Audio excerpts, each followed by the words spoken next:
sounds like there is some kind of shift for people. And I'm just wondering about that sense of connection. You know, I invited you to bring that felt sense of care into the call and then to looking at everybody. And I'm just wondering if that affects the sense of connection that you're feeling with the people on this call.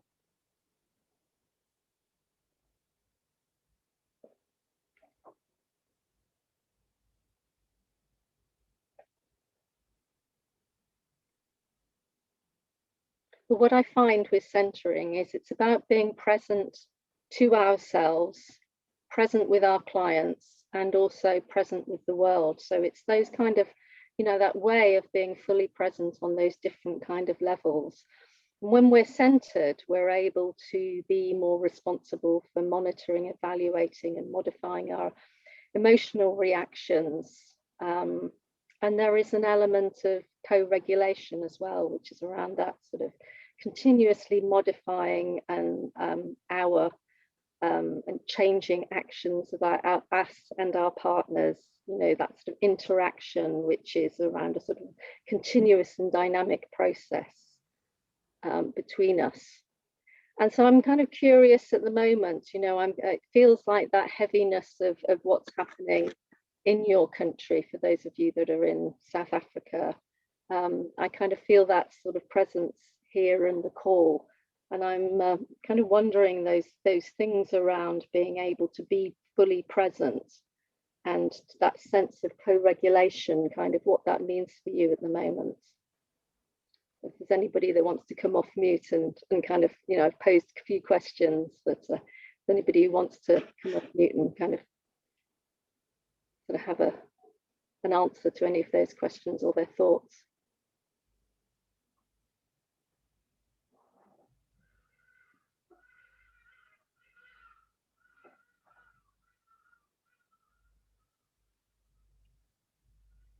Hi, Caroline. Hi. Hi.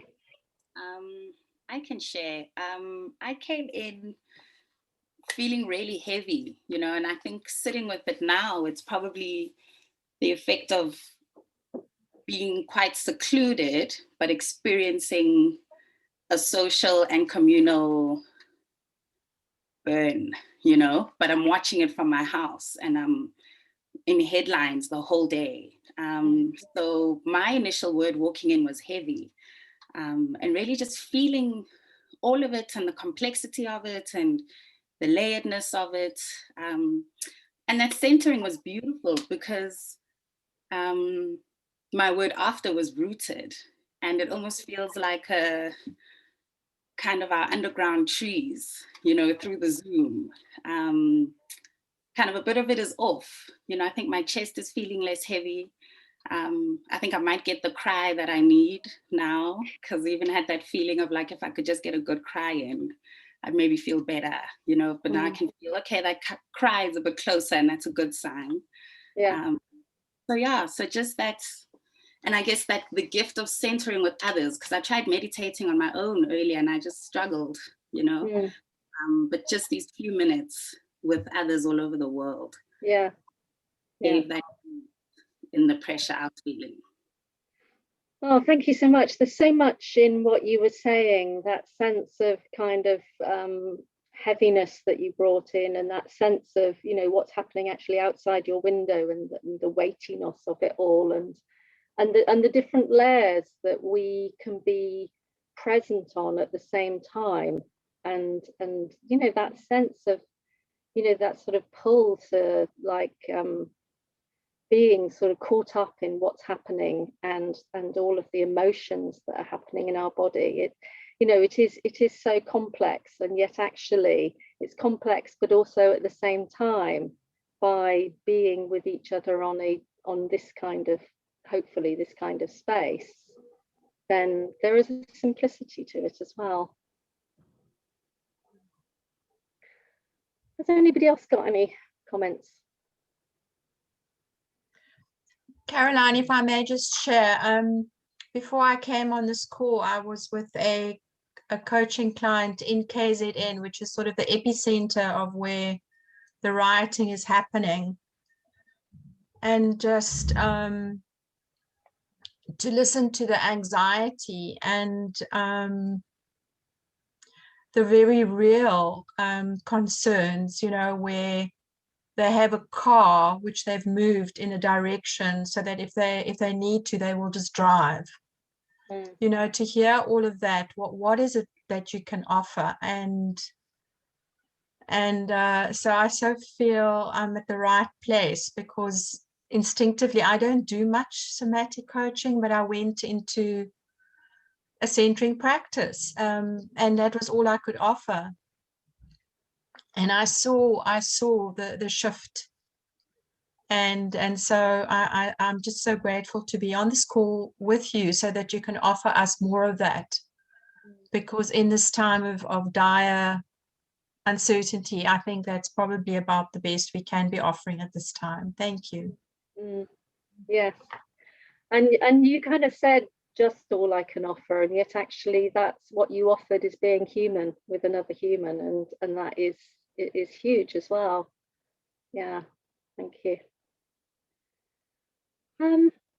Anybody else want to say anything about what they're bringing in, where they are now?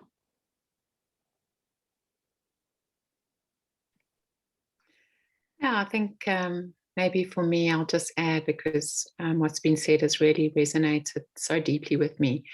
And I came in just with a deep sense of brokenheartedness, of just feeling deeply heartbroken about what's happening. And yet now, I think my sense of, there's that beautiful word, and it's like I can hold my brokenheartedness and create space for connection and gratitude and presence and learning. So I get that feeling of spaciousness, which allows for more. Yeah, we're grateful. Beautiful. That's beautiful, Trish. Yes, beautiful. And I love that sense of being able to allow the grief and whatever else comes in at the same time. Yeah. So I'm not sure, you know, kind of how familiar people are or aren't around somatic coaching. So forgive me if I kind of talk about some things which you kind of think, oh, that's a bit basic, but I kind of feel like we might be a bit of a mixed group. And also, you know, even though I've, you know, worked in this field for you know, probably about 5 years now, and probably longer, but didn't know that that's kind of what it was as a Gestalt therapist. I kind of, you know, for myself, I always kind of quite appreciate going back to a sort of simplicity around things. So why somatics? And why that word as well? So people use the word embodiment quite a lot, and I very consciously decided that actually that's not the word that I want to use to describe myself. And the reason why is that somatic comes from the Greek word soma, and they used it to refer to all of our intelligences. So that's not just our wonderful brains and our mind, you know, our intellectual intelligence, it's our emotional, our physical, internally sensed as well as external sense, and also spiritual as well. So it's the living body in all of its wholeness. It's not the body as just skin and bone and, you know, all the rest that goes into a body, but it's a complex web of the neurology, psychology, biology, and consciousness that entwine like the kind of weaves of a fabric, really. And so that's why I use the word somatic. So for me, it is about aligning mind, body, and spirit. And you know, there are probably many cultures where they haven't kind of pulled those things apart in the way that Western culture has, where, you know, the brain has become sort of like the thing that we sort of quite often go to and talk about, and sort of privilege, really. So, you know, I use the word somatic, and you know, when I first trained as a somatic coach, I found it quite hard to talk about what it is. And I can remember one time talking to somebody for about 15 minutes, and by the end of it, they went, "Oh, you're a diet coach." And I was like, I have made a real hash of describing that. So I'm kind of hoping that I make a better a better description of it nowadays. Amanda Blake, who she also trained with Strozzi, and she has a really great website called Embright, if you've not come across her before. She's trained as a biologist, and so she really has the sort of neuroscience as well as making it very accessible. But she says somatic coaching refers to the art and science of living in the human body, the inherent and unescapable unity of thinking, feeling, and acting in the world. And I just love that, really, that sense of all of our being. So, you know, for me, somatic coaching is about tapping into our innate wisdom and intelligence that our heritage has to offer, as well as things like managing your moods, being able to handle strong emotions like grief, being able to tolerate strong sensations so that we're not just pulled into a rush to ineffective, you know, actions such as aggression or isolation. And also, one of the things I really like about it is connecting to the value. So tapping into that sort of deeply held sense of what's important to one. And that's certainly something that I work with fundamentally with clients as well.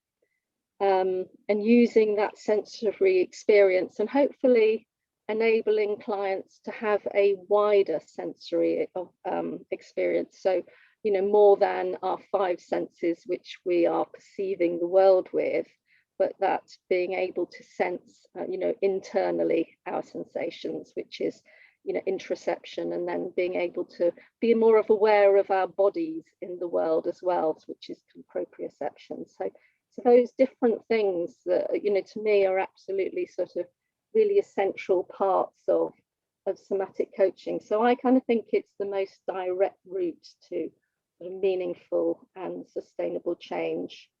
And that's, you know, that's kind of why I'm passionate about it. I think 5 years ago, I worked with a client and she had a real aha moment. And always before, that had been the thing that I had gone for, and I tried to sort of enable people to have those aha moments so that then they could do whatever they needed to do as a result of it. She had this aha moment and it was very real, but there was no action that came from it. It was a sense of like, all right, I know what it is and I'm still in the grip of it, but there's nothing I can do. And it was at that point I thought, you know what, having an intellectual aha moment isn't sufficient. I need to do something else. And so for me, that's where somatics was enabling me to be able to, you know, if I was working with that client now, I think, you know, using the somatic coaching, we would have worked in quite a different way, and possibly, you know, for her, we would have found some different options and everything. So I'm just kind of just wondering, given sort of, you know, what's happening in the call and everything, I think I will tell you about a case study, and then we'll kind of, just because I think it really kind of helps give some insight into coaching somatically. So this case study is around a lady called Lucy that I worked with at the very beginning of our lockdown in the UK, which was in March last year. And she was a director. She was very focused, and this had brought her real success. And what her success was around was that she was able to really hone in on problems and to fix them. But she came for coaching because actually she felt completely overwhelmed, because the number of people that were coming to her and kind of wanting her to fix things which actually seemed unfixable was just had kind of grown. And because she wasn't able to respond to that and to be the fixer how she always had been, actually her sense of identity was kind of quite threatened with that. And so what we did was a number of things. So we kind of worked on that question around what's important to me, that fundamental being able to sort of tap into what you care about, because when you tap into what you care about and what's important to you, then you are able to more make any kind of practices or shifts or changes, because it is aligned to that sense of, actually, this is really important to me. And so we kind of talked about what's important to her. And also we practiced centering. And then we also, she had the opportunity to kind of go into what, you know, kind of more reactive pose, which had become her sort of normal pose, really, which is when she did that, and we kind of moved from that centered place to that more reactive place. When she did that, she noticed that in her normal kind of more reactive place, her eyes were very tense and her vision was very narrow, and she's kind of looking down her nose and kind of like this, kind of quite intently. And that was because, you know, her whole being and her whole body was around, there's a problem and I've got to sort it. And so her whole body was kind of ready to swoop on this. And so we practiced, you know, exploring the difference, you know, and between the sort of different places in terms of being centered. And what she found is that it was her eyes, which for her became that kind of movement that enabled her, that when she shifted her eyes, her focus, a lot of other movements changed in her body, and how she held her body changed. And we also practiced around a phrase for her, which was, you know, about what was important to her. And so that phrase was, I'm a commitment to openness and honesty in all my life. And that was a real shift for her, because she had actually been in her life always, you know, her career was really important to her, and her values around being honest and being open were dear to her. But she realized that she wasn't actually, through kind of, you know, her old ways of being, which had served her so well, actually she kind of wasn't really feeling like she was honoring those values. So we practiced that, and what she found is that if she just relaxed her eyeballs and imagined that her vision was like sort of 360-degree vision, more like an owl than a hawk, just being able to kind of think, right, okay, I'm going to sort of imagine my 360 vision, then her neck kind of just kind of got length, you know, kind of lengthened, her chin and her jaw relaxed, her breathing shifted, and her whole physiology shifted. So for her, that was the one thing which enabled her to move into centered.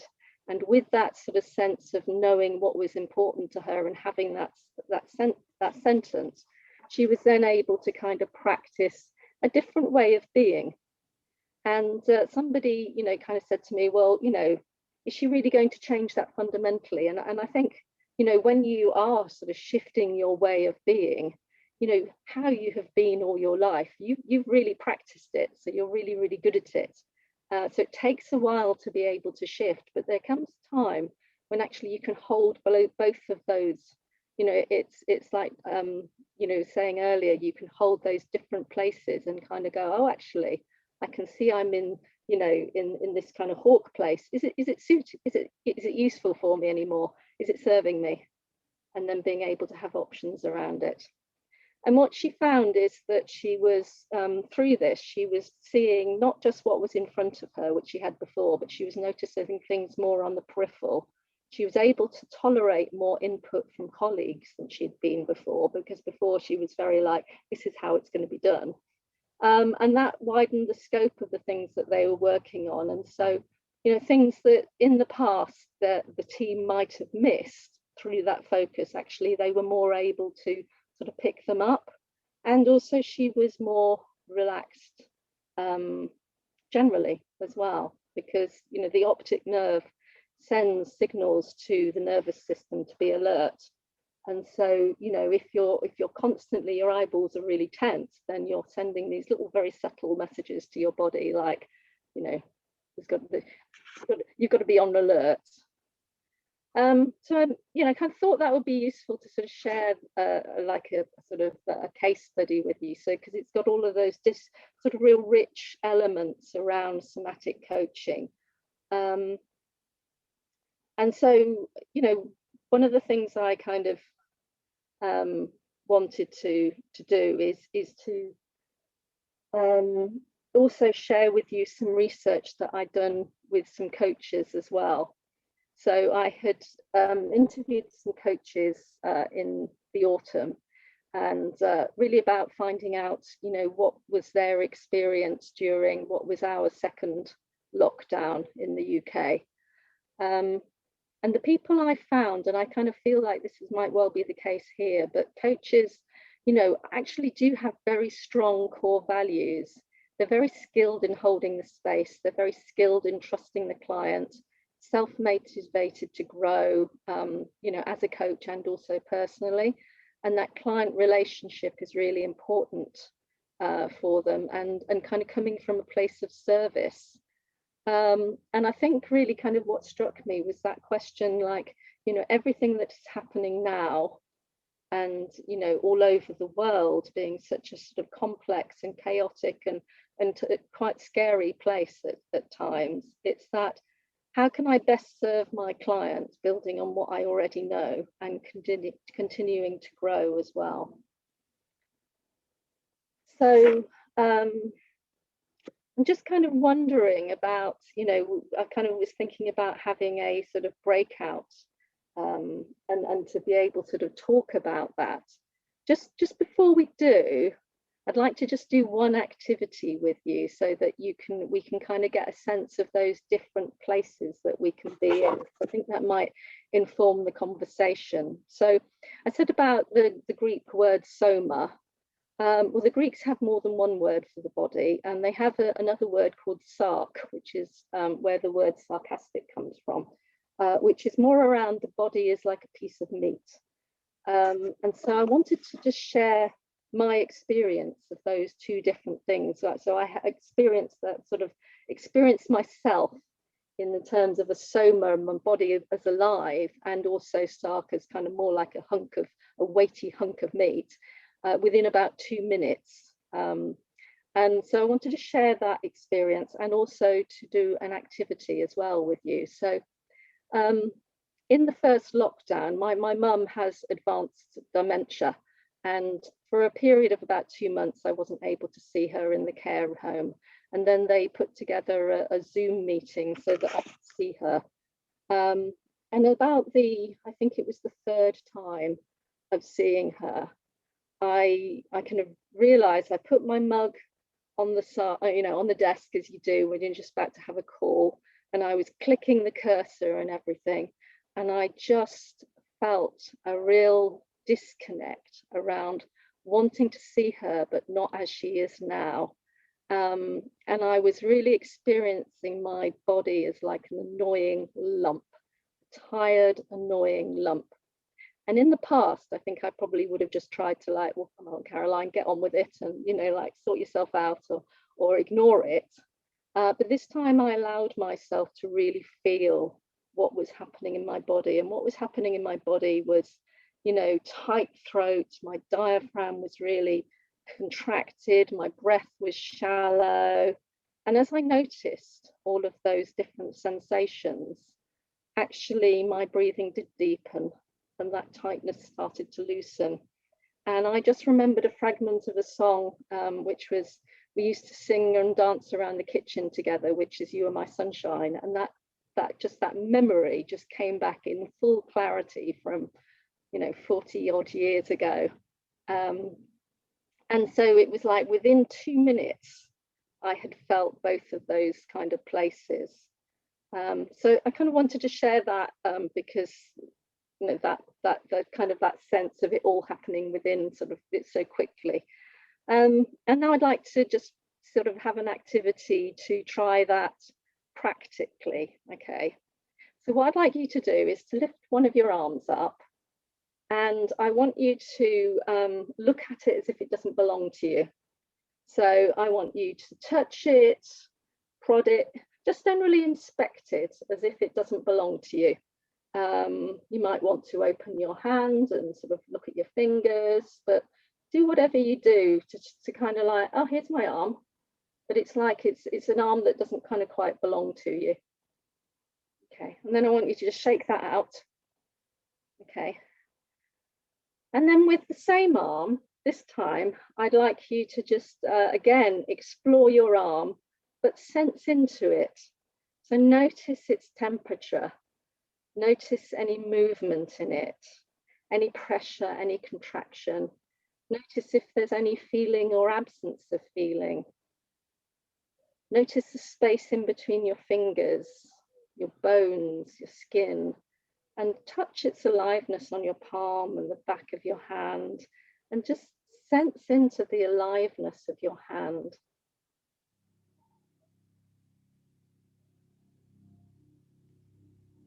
And you know, the question is was there any difference there in that, you know, in that activity between the first and the last? If anybody wants to come off mute and just share.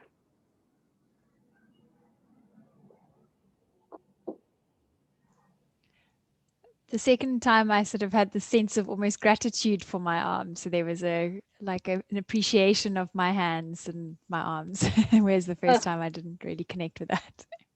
And that's lovely, actually, because, you know, gratitude, I think, is such a sort of wonderful thing. And it's almost like, you know, we have to kind of practice gratitude now, rather than just kind of like really experiencing like, wow, that's my amazing arm, you know, and just really being able to sense into it.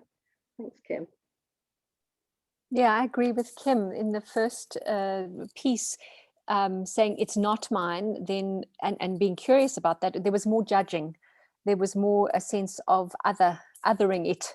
And as soon as you said it's your own, there was more compassion and more love in the action of noticing. That's lovely. Yeah. And actually, Sarah, and I think for me, that actually feels like kind of fundamental why we are able to inflict so much pain on each other, really, because we kind of disconnect with our own bodies.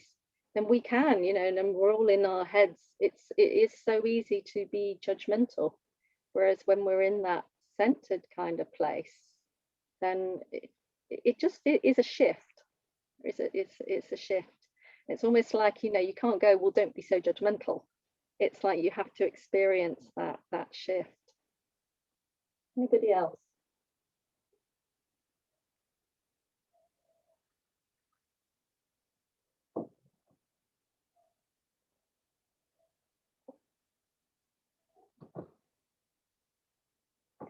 So did it demonstrate that sense of the difference between the soma, you know, like that sense of wholeness and the body in its aliveness, versus that sort of the body in sark? Did it kind of for you? Yeah, I'm seeing some nods here. That's great. So I think, you know, hopefully that will inform the conversation. So we've got plenty of time, I think. Do you think so, Julia? So I'm kind of wondering, I'm wondering if we get into groups and have 20 minutes. And Andrea, I think, is going to put into the chat. There's 2 questions that I would like you to discuss. So one is around, you know, what you've noticed in your clients, in their reactive selves and their resilient selves. I'm not kind of presuming everybody is, you know, in a reactive all the time, but you know how your clients are experiencing COVID, and also the wider world, the physical response, emotional state, the mood, and also what's the story that's behind, or the interpretation that they have as well. And then the second question is, looking at where your clients are now, what's important to you as a coach now in this moment? So the first 2 questions are kind of, you know, put them together. And then the, you know, so it's kind of the first 1 and 2 are kind of like, what have you noticed and how they're experiencing, and widen it for beyond COVID. It's, you know, it's COVID and all of the other things that are happening. And then looking at that, what's important to you as a coach now? So I think Julia's gonna put you randomly into groups of like 3 or 4, depending on numbers, and you've got around 20 minutes. Great. So can I rock and roll? There we go.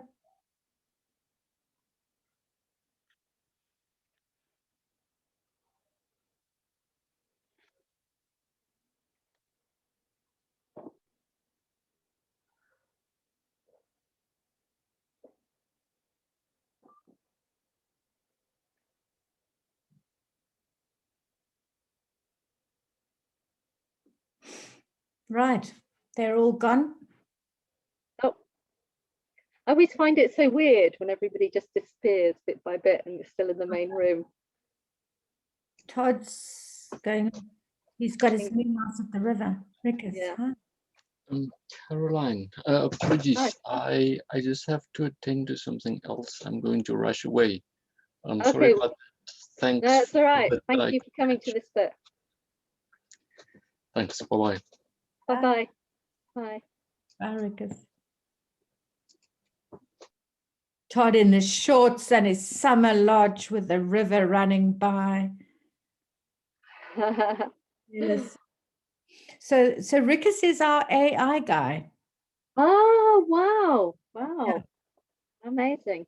Yeah, he's doing really good work. And he always comes to supervision because he's sort of very involved in the field, but he is primarily a IT kind of guy. Mm. He's All rolling, right. he's fiddling around somewhere. But you got a good turnout. Got a good, very good turnout. Yeah. Are you still recording? Do you want to put us on pause? Yeah, good Very idea. boring for people otherwise, isn't it? Thank you. No, I'm always really curious when everybody goes into small groups to find out, you know, how you find that and kind of, you know, whether those two questions enabled you to have a useful conversation together. So if anybody wants to come off mute and share their thoughts on that conversation.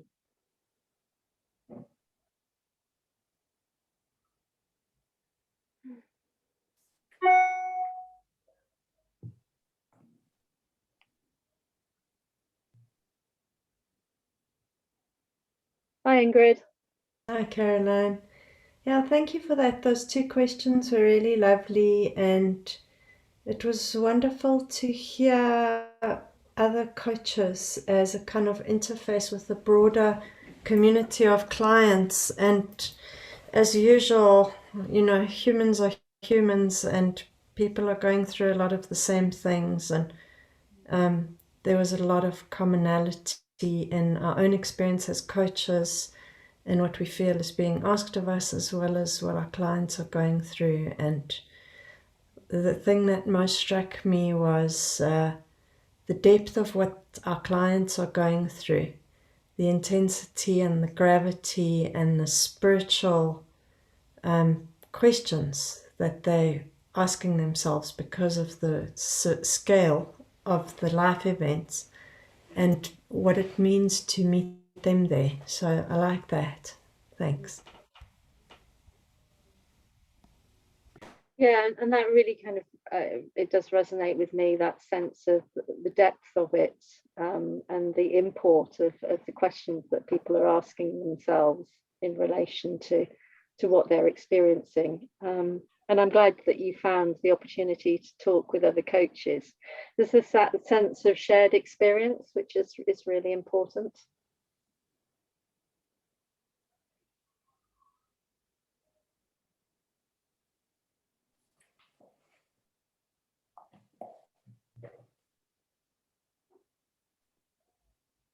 Anybody else want to share kind of what came from their conversation? Hi, Todd. Hi. Yeah, reflecting on that first question, but by virtue of being an executive coach, I realized that I looked at my client roster. It is a pretty well-resourced group. So, and privileged group. So, in the middle of a pandemic to talk, oh, we're at our house in Colorado and doing remote, or now we're in our house in Florida. And it's like, okay, well, this is not the way everyone's having to deal with the pandemic. And so that was, a nice reminder of, okay, well, that's, part of this strata I'm working in, and, that's not my intention is to just be in that group. So then, you know, how are other people experiencing this and what are the challenges is a really important thing to stay connected to. And then Al brought in a nice point of privileged and like they're also human, and to continue to be taking that and into account. You know, I really appreciated that perspective. Yeah, thank you, Todd. So I'm just curious if you know, your question around, you know, those are the people I'm finding that I'm working with, and you said it's not my intention. I just kind of wondered if that's just a question you're holding at the moment. Well, it is the group I intend to work with, and there's an element of, you know, working with leaders and helping them mature and expand. Ideally, it's the ripple effect through those leaders that they help more people meet more needs, you know, through their maturity and their leadership, and to have direct connection, you know, to different groups of people is really important to me, and that hasn't been as prevalent in the last couple of years in focusing on this group so much. So it was just a good reminder for me. Thank you.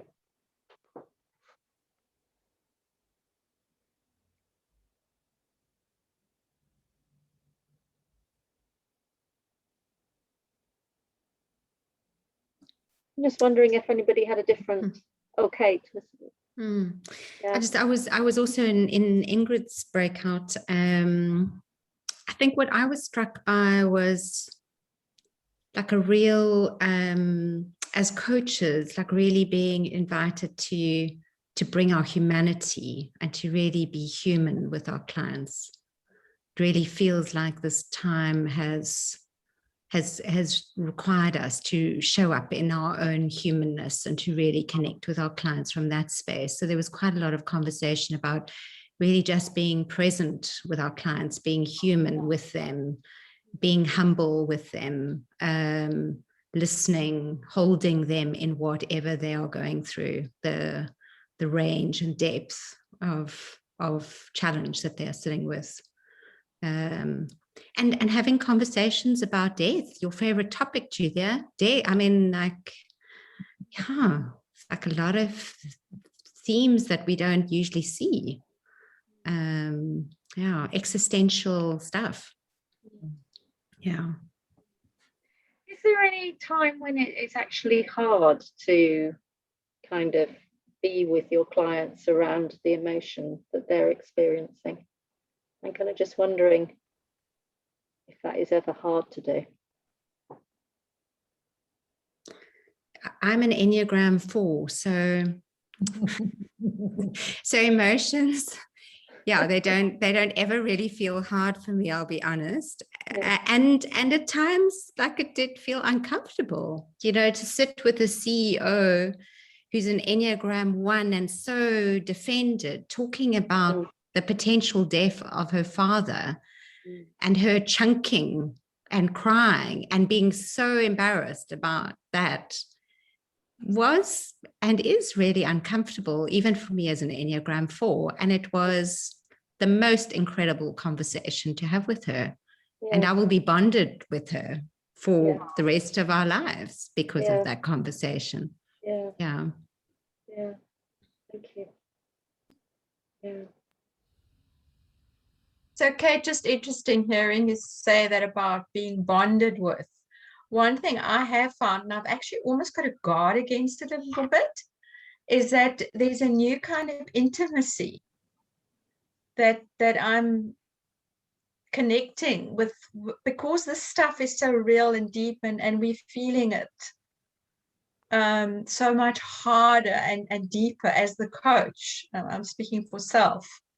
That there is a lot more intimacy, and every now and again I've got to watch myself and say, well, hello, where are the boundaries here? You know, I've just recently ended a contractor session with one of my clients, and now we're planning to go, when we can travel again, we're going off to India. It's like, how did this happen? So, wonderful, but yeah, just a question mark around the boundaries. Yeah, well, it's a really interesting question, Lee. I really like that, because, you know, for me, I am, you know, kind of been trained in, you know, setting the boundaries and contracting and those kinds of relationships. And yet actually, you know, particularly when I'm working somatically with somebody, there is that kind of depth of like some kind of level that I'm with another human being, which is just kind of totally beyond all of those boundaries and contracts as well. And so you have, it's back to that lovely word "and," isn't it? You've got all of those different levels and a sense of kind of openness and spaciousness as well. Yeah, I think and that's almost, sorry, carry on. So Lee, go ahead. Was it you? Oh, who was that person I interrupted? It was me. Carry on, Julia. I mean, I just think that is so incredibly interesting. This idea that trauma decays boundaries and creates messinesses in relationships that require new, clever levels of skill to come through and manage. And I find that quite exciting, actually, because I've always struggled with boundaries so much. But I find in my world, and increasingly so, people play so many multiple roles that and it seems to get worse and worse under trauma, that maybe we're going to have to revisit the idea of boundaries in coaching and how this whole thing is going to work. And maybe the schools of coaching that like the tabula rasa and the disconnected kind of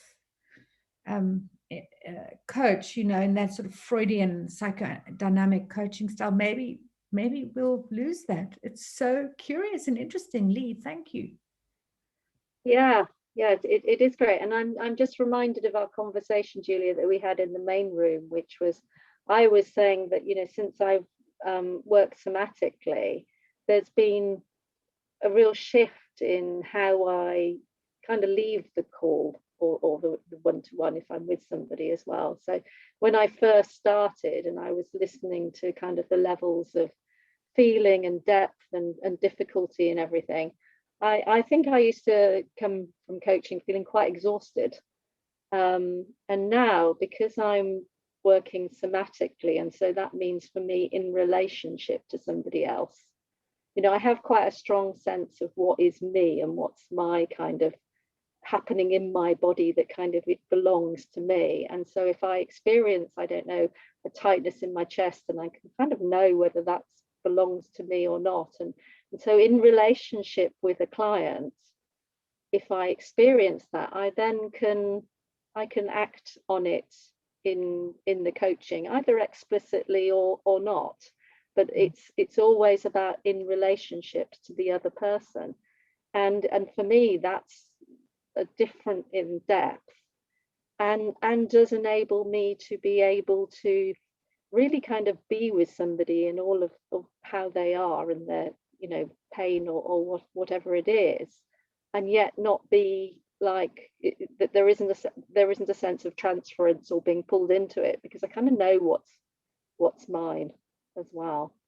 And also, you know, I suppose Julia and Lee, I kind of feel like we're sort of slightly talking on sort of metaphysical levels as well, because, you know, on that sort of more sense of you know, I talked about spirit, but that sense of consciousness, it actually that kind of feels like we kind of we're relating to each other on that level as well. Yeah, I think that one of the things that has been more challenging in the last 16, 18 months is that all of us are going through COVID. It's not just our clients. And so I think that sometimes pushes the perception of where the boundaries are, because their stories are our stories. Yeah. But I agree with you, Caroline. Certainly, so I sit in the therapy side rather than just the coaching side. And certainly for me, that's one of the most useful practices, is to have a sense of what is going on in my heart, in me, before a session starts, so that I can tell the difference of, is this something that is new in the relationship in the room, or is this something that I'm bringing in? And certainly that's massively helpful for me in terms of boundaries. And I also understand what you're saying, Lee, in terms of, and Kate, when someone shares a big piece of their own emotion that is new for them, you know, they haven't run it over hundreds of times, that there's a massive privilege about being the person that holds that and contains that for them. And it is an intimate space, and yet it's still, you know, it's not yours.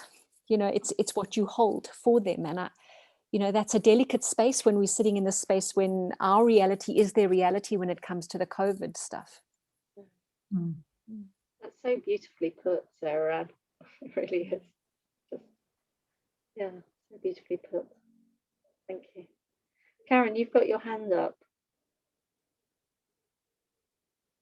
Yes, I have. Hi, Caroline. Hi. I'm struggling a little bit with my bandwidth, so that's why I've been dropping my video, but I'm hoping it holds while I can ask you. I've got 2 questions actually for you.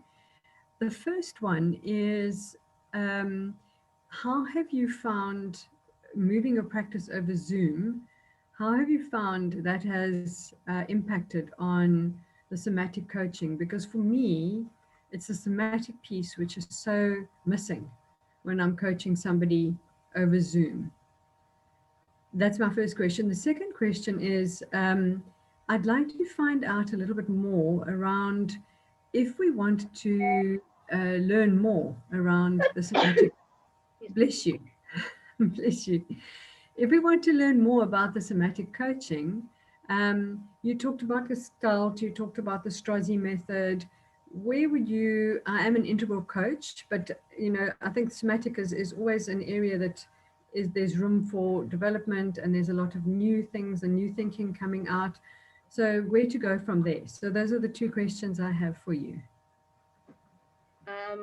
Okay, so I will answer the second one first. There are many places, you know, somatic coaching is much more accessible than it was even 5 years ago. So it depends on kind of how you want to do it, and you know, the kind of depth that you want to go in. And also I think it depends on the kind of resonance of different people. So, you know, there are some big names and they have big prices attached to their programs as well. So, you know, the big names are, you know, certainly Wendy Palmer is big in South Africa because she trains people in South Africa as well as the UK and I think still in America. And then there's Strozzi as well. And they both come from the influence of Aikido. So they've got kind of quite a lot of similarity. And I think they both have a sort of spiritual sense, but it's not overt, I think, in what you do. And then there are people like Amanda Blake, and she has a lot of stuff. She doesn't have any kind of face-to-face courses that I'm aware of, and doesn't have at the moment any kind of live programs as well. But she's got quite a lot of downloadable stuff. And so, you know, for those kind of big names, then sometimes you can find courses that are around sort of £700 or £800, but they're videos that you download at your own time and you work through them on your own. So that can be a good resource to do. Caroline, yeah. I'm just noticing that so I'm the driver of self-promotion here today, and I'm noticing you haven't told us about your course yet. Oh, okay. Yes. Right. Well, I was kind of trying to.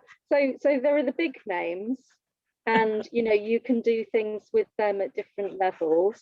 And then I do think actually that, you know, in terms of my program, I have set up something called the Somatic Sandbox, and that is explicitly as a place for coaches who are experienced coaches, but who want to play in a safe place with somatic coaching with their peers. And so that's what my program is. And the reason why I set it up, apart from being quite passionate about somatic coaching, and actually this being a time when we need people like ourselves to be kind of working at these different levels that we've talked about already. But a big part of it was I feel actually to have a space when you are with your peers and you are trying things out, for me, has always been a real big part of any kind of program. And so that's why, I showed you that slide on witnessing, and that's integral to my approach, is that people come and they are present with each other. And it's actually, quite a beautiful thing, really, to be working with people on those levels. And there's two parts, really. There's one, the place to play with somatic approaches, and it's very experiential. The other part is that I talked about how somatic coaching kind of needs to be, you need to be starting with what's important to the coachee.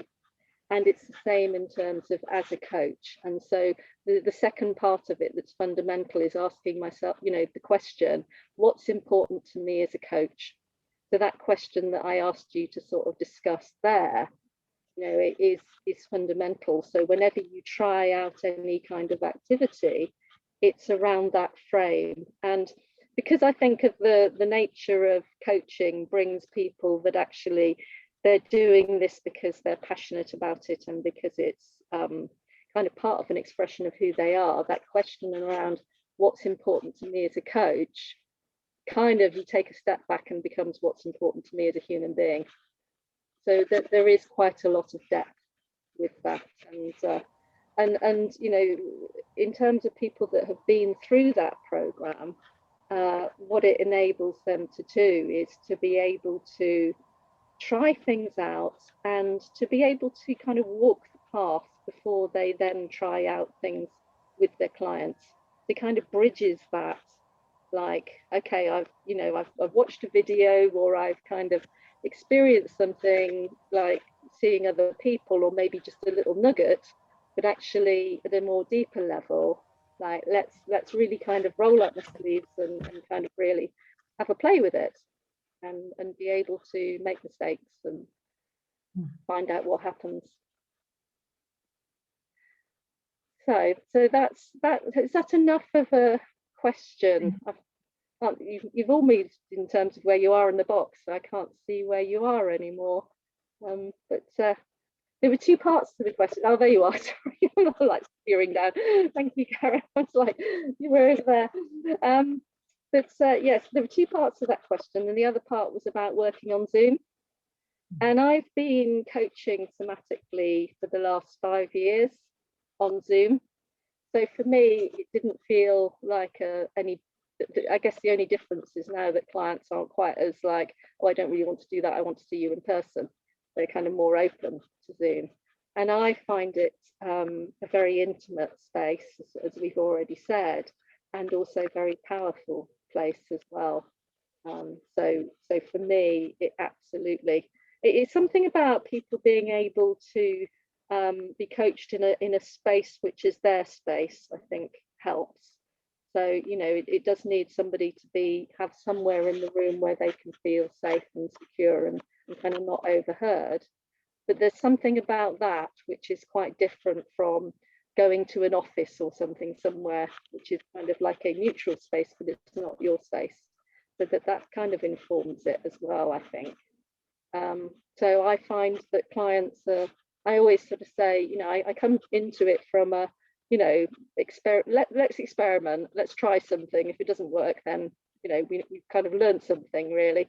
And I find that clients are really kind of quite happy to experiment on that basis. Does that answer your questions, Karen?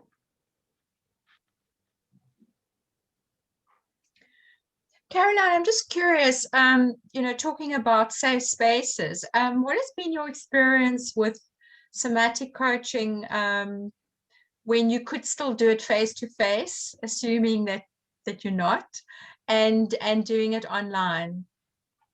Yeah, so for me, I guess actually I quite like doing it online because it generally does feel quite safe. So I can remember going to a client's office, and it was one of those offices that the whole wall was glass. And actually, you know, there was that sense of like, who's going to walk past?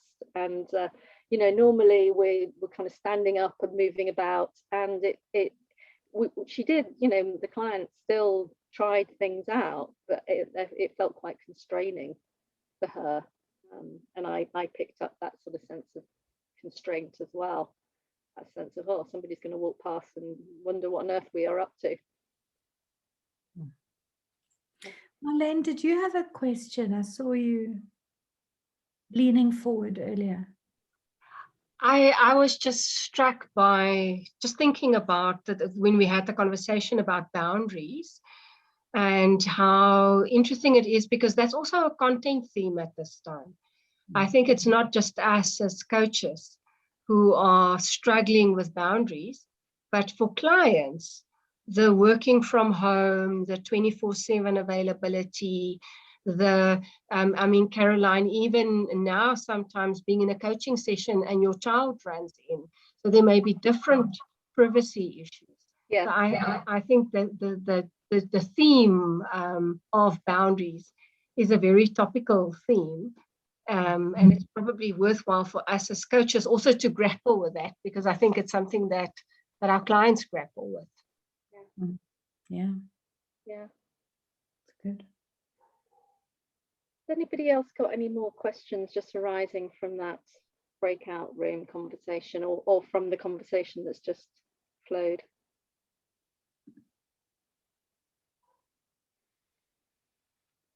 What I'd like to do, I think we've just got 20 minutes or so left. I just want to kind of recap, you know, the sort of key messages.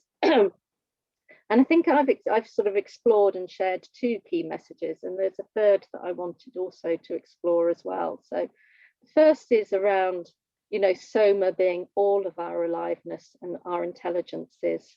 So that sense also of how we show up as a coach has an impact on others.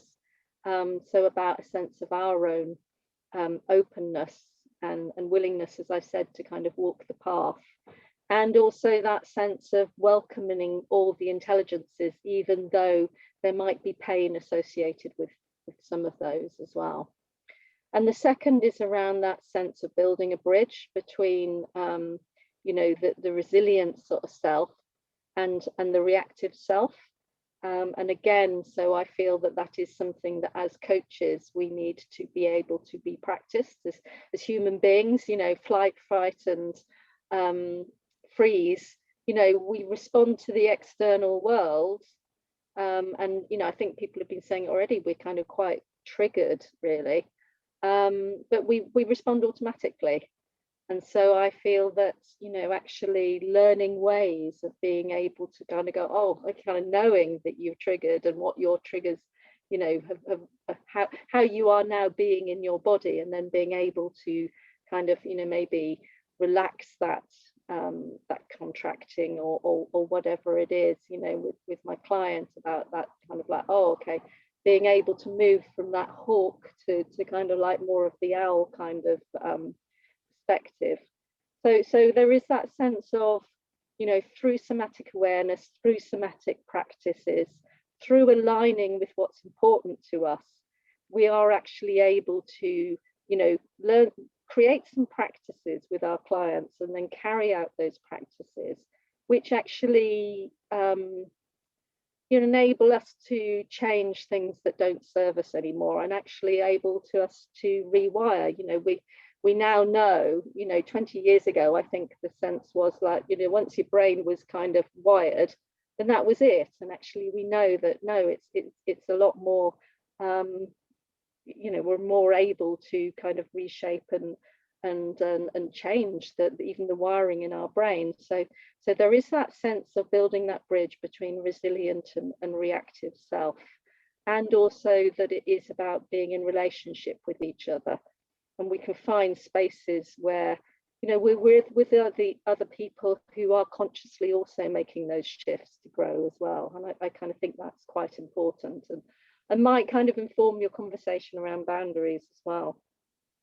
I think a third key message that I wanted to include in this conversation is around a sense of sort of self-compassion. And I think people have talked about that already. But that sense of, there's the phrase, the body is doing its best to take care of itself. And so the way that we have wired ourselves, the kind of where we're at, actually, you know, it's as a result of our history, and each person's history and legacy is different.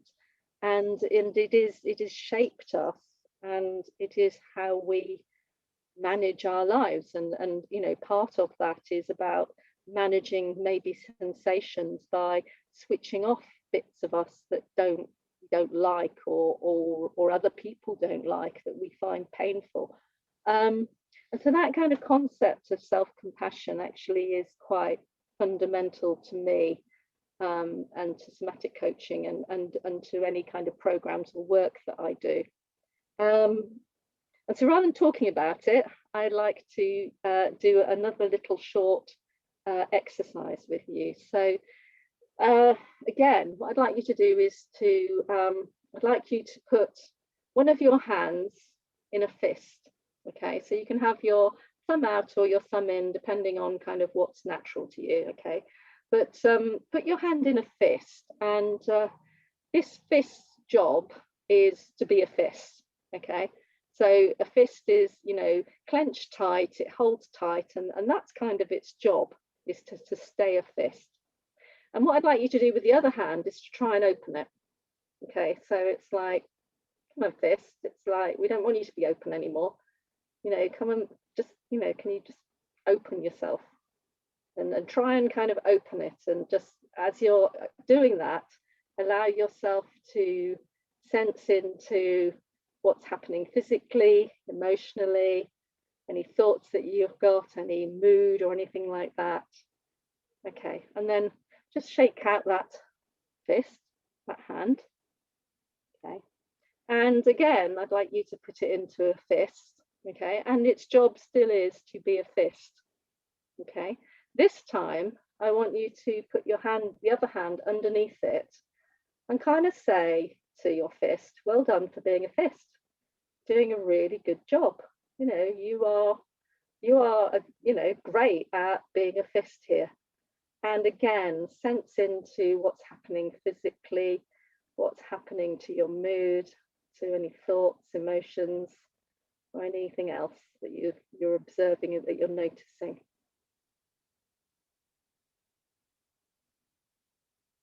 And then just shake those off again. So any kind of difference there? Anything that any of you that have kind of noticed any differences there?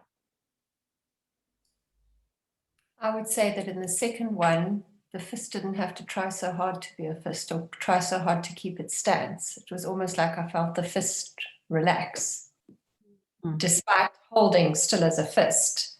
It wasn't like holding like that. It sort of relaxed into the holding of the other hand. Yeah. I've also experienced this exercise in relation to trauma. There was some work with Gabor Mate recently, The Wisdom of Trauma, and it was describing how when you attack trauma head on, which is basically trying to prise open that fist, how it remains tight and held and rigid. And when you provide that compassionate support for the person that is experiencing trauma, how they are able to relax into it and to open.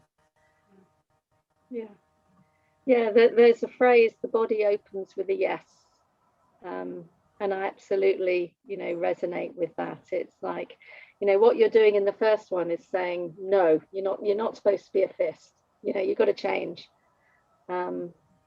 Anybody else experience anything that they want to share? Caroline, if I may, I did karate. This is such an interesting exercise for me because I've never done it before, but I did karate for many years. The first metaphor is very impactful. And we have the saying in karate that is what you resist persists. Oh, I love it. Yeah. So yeah. that whole feeling kind of came back to me. And but the second one that we did, that there was a sense of love and acceptance. And I think that kind of, my whole body kind of sunk into that, because there was no resistance to the first being what it is. Yeah. And so there was kind of a peace, and that was beautiful. Very, very beautiful activity. Thank you. Thank you. And it is one that I use with clients because, you know, quite often clients come and they're at, you know, there's parts of themselves that are kind of at war with each other, or there is a sense of like, well, I'm coming to you because, like, you know, I want to get rid of my fist, you know, it's like I want it to stop being a fist and everything, and they're kind of that sense of kind of this introduces, you said it, that sort of sense of compassion for where you are now, and that to me is fundamental to somatic coaching, is you know, where every human being is where they are now, and that's kind of what you need to honor. And certainly for myself, I don't know about you, but you know, I think about myself as a coach as, you know, I used to more so, but maybe sometimes still, have a bit of a subtle agenda of trying to, you know, get a result, you know, and actually, you know, what this activity reminds me is that sense of actually a sort of sense of unconditional support for what's happening inside somebody's soma. It's okay, it really is okay. And it's something actually quite transformational around that. You know, that orientation sort of supports more transformation than having an agenda. And so I do find it quite interesting, sort of, again, you know, like thinking about polarities that we were kind of talking about earlier.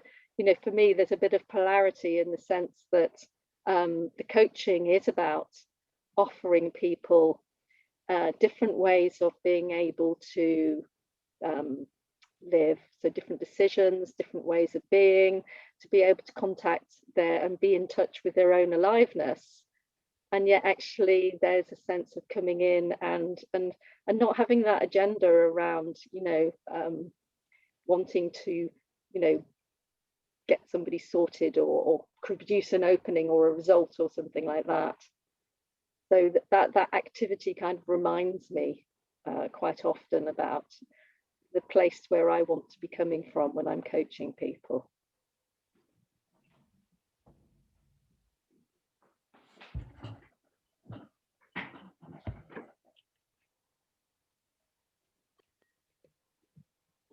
I'm just wondering at the moment, you know, with what you're facing in South Africa, that sort of concept of self-compassion, you know, what that brings to your experience now.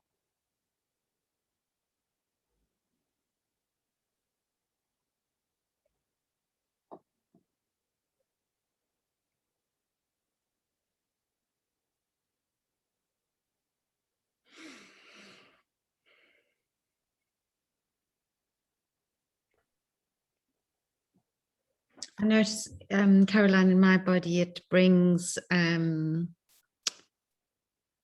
of a softening and allowing rather than bracing. Mm. Yeah. And with that softening and allowing, does that give you different possibilities from the bracing, do you think? Yeah, I think the bracing tends to take me into, like, you know, that hawk sort of like focus, but in a not good way, like a bit of panic driven, like yeah. So it feels like it widens the possibilities. Okay, thank you, Kate. So we've got probably just about 10 minutes. I'm wondering what else is there for you at the moment? Caroline, could I ask you another question? you talk about, you've come to, twice you've talked about linking this to what's important for the coachee. Yeah. Can you just say a little bit more about that? I mean, are you talking values? Are you talking about what they want to achieve? What is that sense of what's important?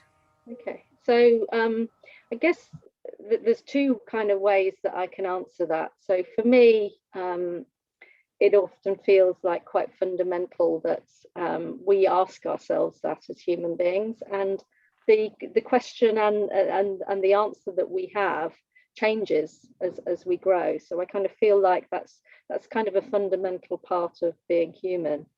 And being trained in the Strozzi kind of way of centering is that they center on 4 dimensions, and those dimensions are related to our physicality. So one of the dimensions is our length, and that's so from floor to head to sky, and that's about being kind of centered in our line of human dignity.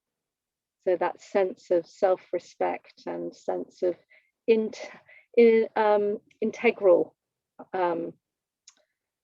integrity that we have. And then another is around width, and that's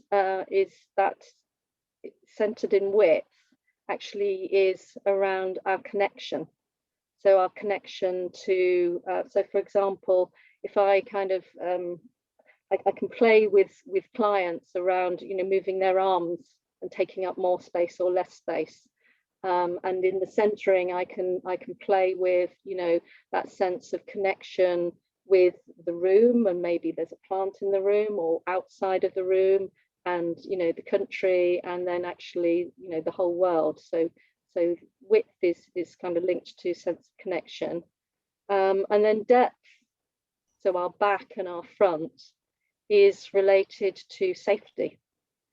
So that sense of, you know, the phrase, oh, somebody's got my back, kind of sums up that sense of like, okay, you know, I can know I'm safe because somebody's got my back. And also the sense of the front is, what am I facing, what's coming up, what's emerging, and you know, and do I feel physically safe with that? So Strozzi kind of feels that we've got those dimensions just in our physicality, and they kind of link to that sense of what's important to all human beings, you know, regardless of where we've come from. And then the 4th dimension is purpose. And, you know, I said that Strozzi and Wendy Palmer, they come from Aikido. And in that, you know, the sort of sense of purpose, and in lots of other cultures, is in your belly. And, you know, it's called Hara, Tantian, it's called other things as well. But if you put your thumbs on your belly button and kind of your hands are on your stomach, that's kind of where your sense of purpose lies. And there is something about being centered in all of those dimensions, and, you know, putting your hands on your belly and then asking yourself that question, what's important to me? And sometimes you might be able to, you know, it might be that there's some words that come up in your head, or sometimes it might be a mood or a picture or whatever, but it somehow enables you to work out the way forward at that moment. And for me, in terms of the, you know, talked about, you know, coaching is for being able to give us other opportunities and to shift in some kind of way. That's why people come, that's why I've come to coaching. If it's linked to our purpose and we feel that in a really embodied way, then we can keep going with the getting knocked off by life.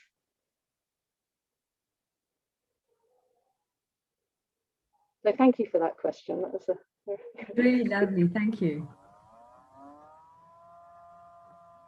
Ingrid. Caroline, do we have time for me to ask something and mention something in connection with the Enneagram? Yeah, I do.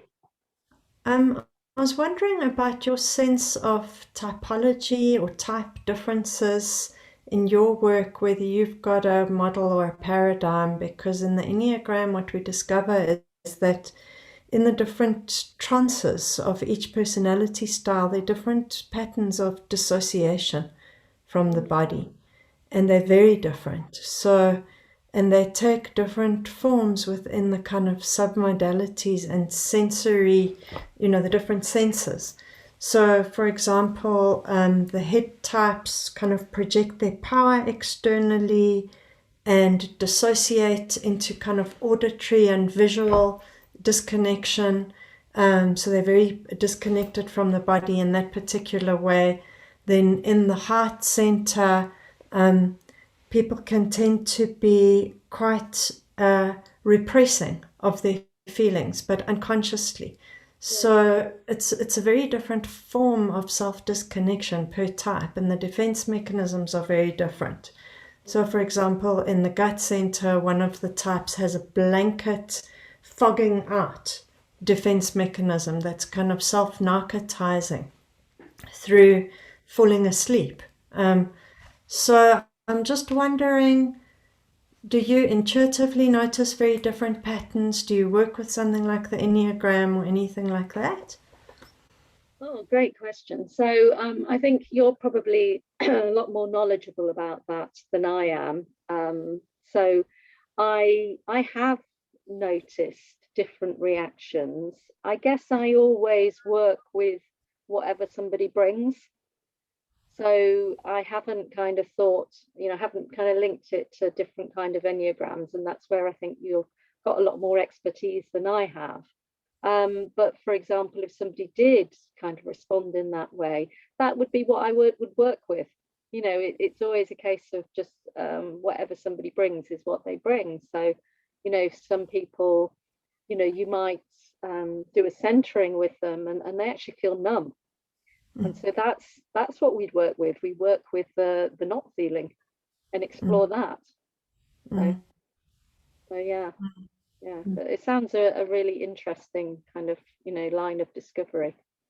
Yeah. Yeah, it is, because it just helps with the pattern recognition, because once one spots one thing, it usually leads to all the others, because the Enneagram is so precise about our underlying temperaments, our predispositions, and the patterns. That's why it's such a powerful model. So I would bet that you know a lot of it kind of unconscious competence already.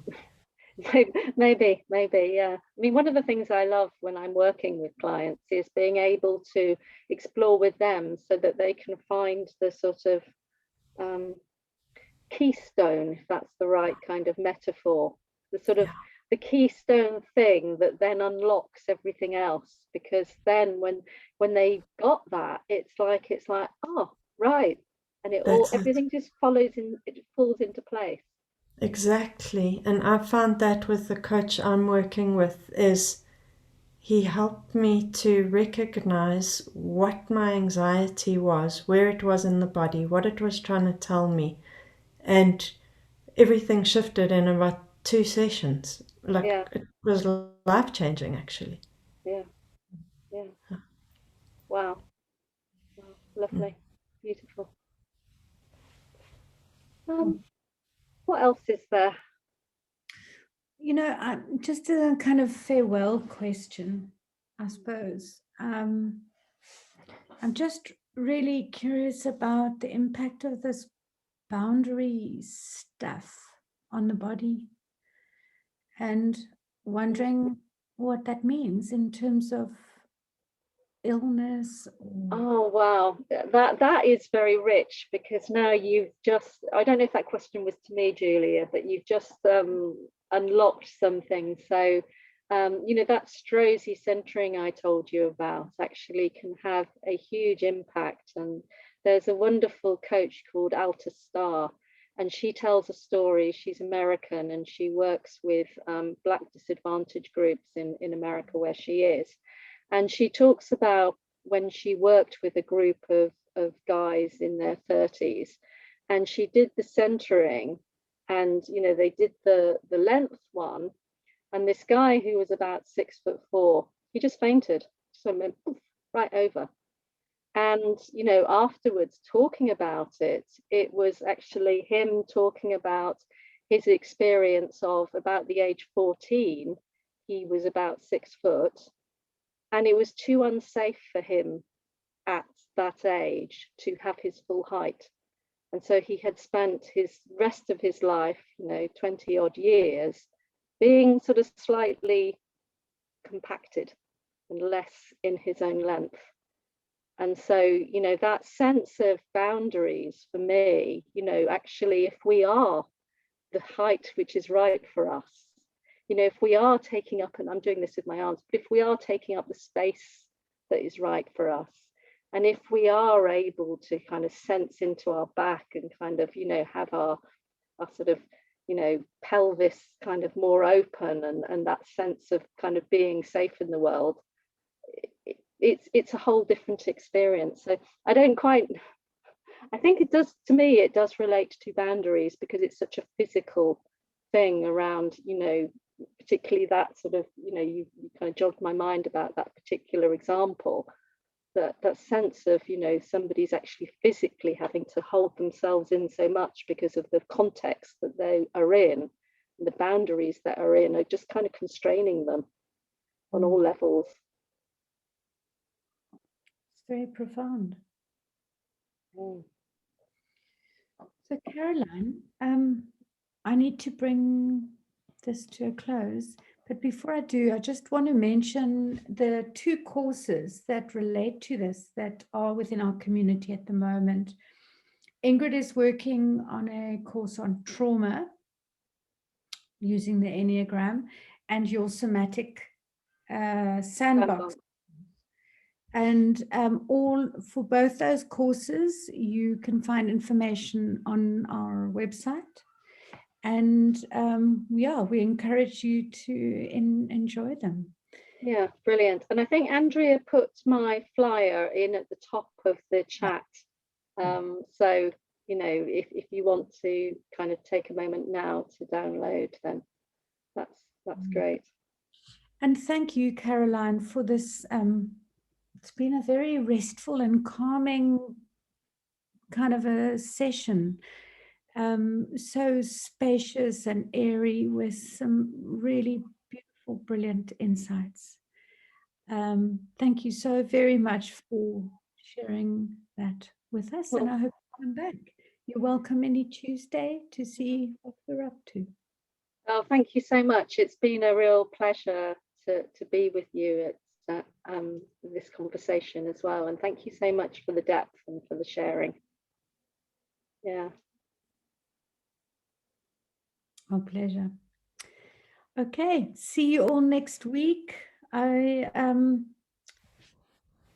just wondering what's on while I'm looking here. Yet to be confirmed. Yet to be confirmed. Okay, we're waiting for confirmation.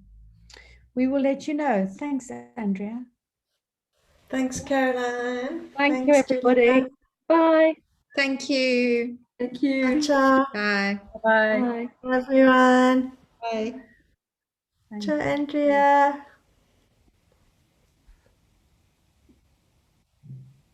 Bye.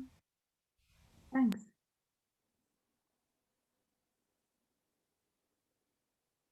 Caroline, thank you so very much for that. Very beautiful. Oh, thank you. Thank you. Yeah.